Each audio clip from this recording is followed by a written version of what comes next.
buenos días.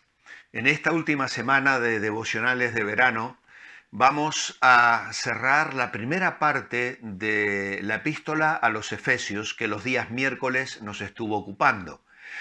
Entramos en el libro de la epístola a los Efesios como si entráramos en una galería de arte.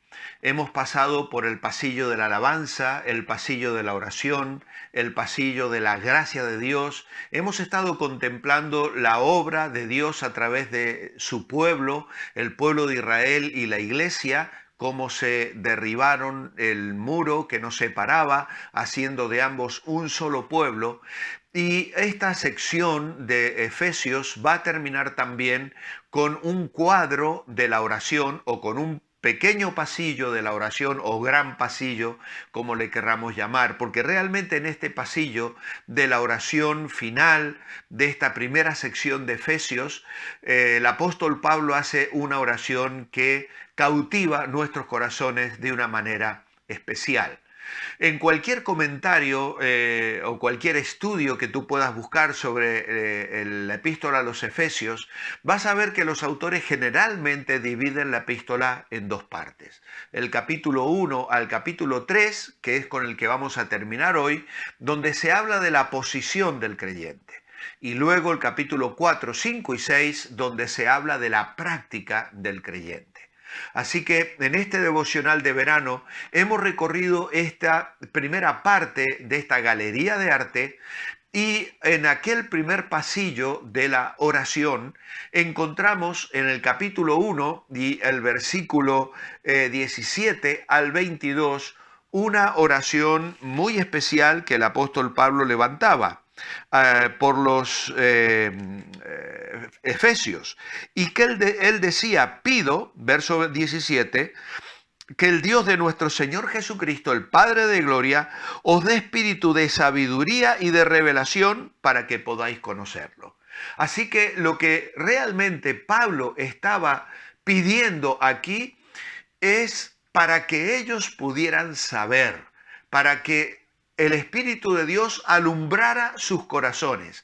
Era una oración, podríamos decir, para la mente, para la información que el creyente debe tener acerca de los recursos, acerca de su Dios, acerca de la salvación, acerca de su identidad, lo que era antes, lo que ahora hizo el Señor, cómo Dios nos ha transformado de productos terminados del taller de Satanás en productos terminados y en ejecución del taller de Dios. En el capítulo 2, somos hechura suya, creados en Cristo Jesús para buenas obras. Lo que Satanás había procurado hacer, Jesús lo ha transformado. Jesús dijo, escribiendo en Juan capítulo 10, yo he venido para que tengáis vida y vida en abundancia. El diablo, Satanás, viene para hurtar, matar y destruir. Es el ladrón que pretende robarnos la vida, arruinarnos la vida, y utiliza sus recursos, la corriente de este mundo. Sin embargo, Pablo nos habla ahora de que Dios ha transformado eso, pero tenemos que saberlo. Por eso es importante que el creyente lea la Biblia, que el creyente crezca, que el creyente profundice en la palabra de Dios, que el creyente busque saber de Dios. Porque hay tantas cosas que nuestra fe debe asumir y conociéndolas, vivir a la altura del llamamiento, que es como va a comenzar luego Efesios en el capítulo 4. Os ruego que os comportéis como es digno del llamamiento que habéis recibido. Así que la primera oración en el capítulo 1 de Efesios es para que sepáis. Pero ahora Pablo va a orar para que vivamos. Y es la oración final de este primer apartado de la epístola a los Efesios, en la que encontramos la base de nuestra esperanza.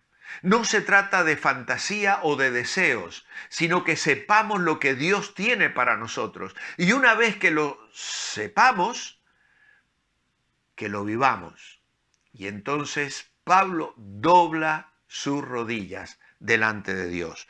Y dice en el capítulo 3 y el versículo 14, por esta causa doblo mis rodillas ante el Padre de nuestro Señor Jesucristo, de quien recibe su nombre toda familia en los cielos y en la tierra.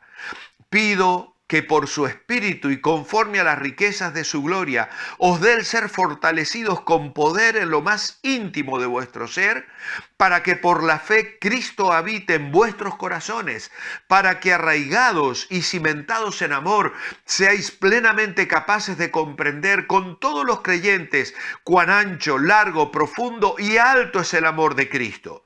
Pido que conozcáis ese amor, que excede a todo conocimiento, para que seáis llenos de toda la plenitud de Dios. Y vamos a anotar aquí rápidamente 4 cosas que pide Pablo. La primera es que vivamos con fortaleza.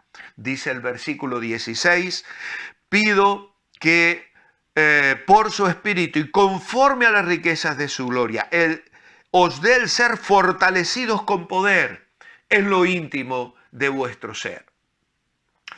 El fortalecimiento que Pablo pide, lo pide porque sabe que proviene de Dios, ya que viene de las riquezas de su gloria. No es fortaleza que podemos producir por nosotros mismos, no es tener un carácter fuerte ni habilidad personal para salvar las situaciones. Se trata de la fortaleza que viene de lo alto, de la que habla Pablo cuando escribe a Timoteo en su primera carta, versículo 12, dice, doy gracias al que me fortaleció, a Cristo Jesús nuestro Señor.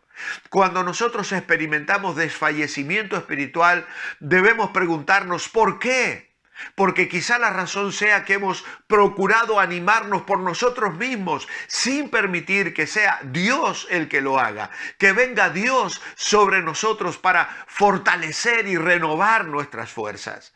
Es un fortalecimiento en el hombre interior, es mucho más que fuerza física o intelectual, es un fortalecimiento del espíritu, es en el hombre interior que cada día que pasa avanza en una dirección distinta a la del hombre exterior que envejece, que pierde fortaleza. Pero en este sentido, el interior, dice Pablo a los Corintios, capítulo 4, versículo 16, se renueva de día en día. Es un fortalecimiento que viene de Dios por medio de su Espíritu.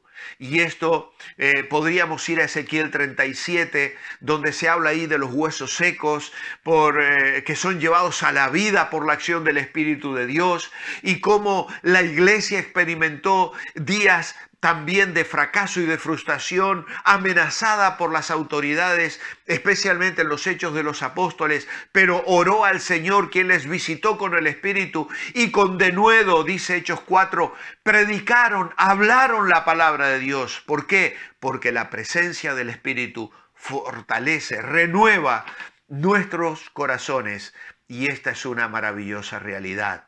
Pero Pablo no solo quiere que vivan con fortaleza, quieren que vivan en comunión, dice el verso 17, para que habite Cristo por la fe en vuestros corazones. Tener la presencia de Cristo dentro de nuestro corazón es una experiencia preciosa para el cristiano. En Gálatas 2:20 Pablo dice, ya no vivo yo, mas vive Cristo en mí. Cuando Pedro escuchó al cojo pedirle la limosna en Hechos 3, le dijo, no tengo plata ni oro, pero lo que tengo te doy. ¿Por qué? Porque Pedro era consciente de que Cristo estaba en él y la presencia de Cristo le habilitó para comunicar bendición a aquel hombre inválido. Pablo pedía que Cristo habitase en los creyentes. Una cosa es desear que Cristo habite ocasionalmente en nuestra vida y otra es desear que more. Cuando deseamos la presencia ocasional de Cristo es porque tenemos una necesidad particular que debe ser suplida, pero cuando uno desea que Cristo habite, la intención es que tome el control de nuestra vida.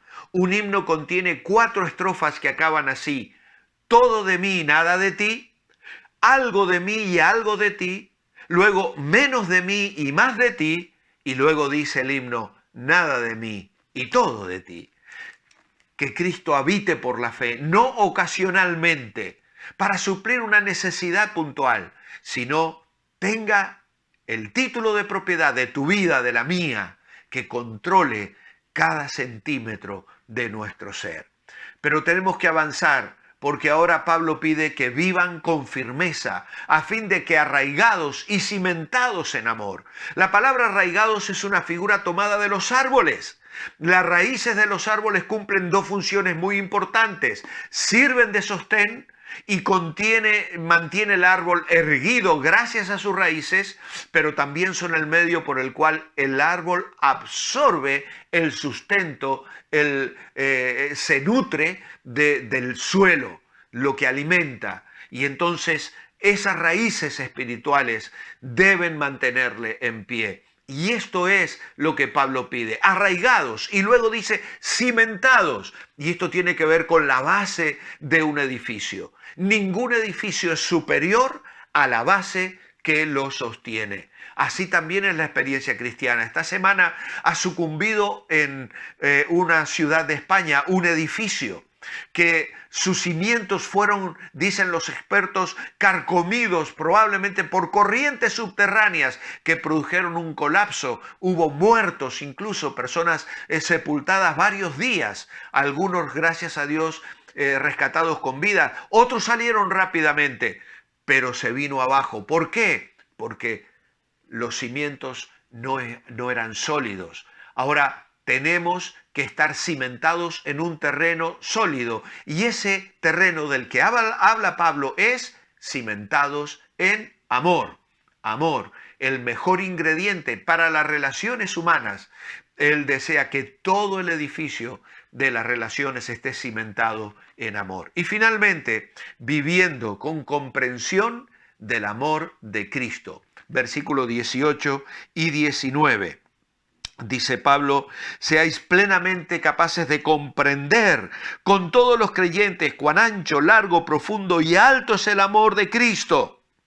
Pido que conozcáis ese amor que excede a todo conocimiento, para que seáis llenos de toda la plenitud de Dios. Qué maravilloso es comprender, que es un término que sugiere asirse de algo, tomar posesión de algo con la mente. En Filipenses 3:12 Pablo habla de alcanzar y asir. Y cuando la mente comprende, toma posesión de las grandes verdades del Evangelio, esto produce una fuerza mayor en nuestra vida.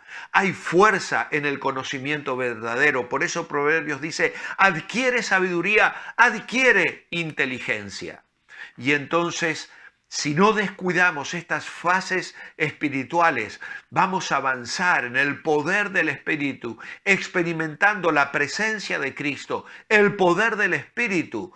Y dice Pablo más, con todos los santos, en la compañía de todos los santos. Cuando el amor de Dios se derrama en nuestra vida y en nuestro corazón, esto nos lleva a compartir con la iglesia de Jesucristo la experiencia de la vida cristiana. Y qué bendición, cuánta bendición hay en la vida del creyente que confía, que está arraigado y cimentado.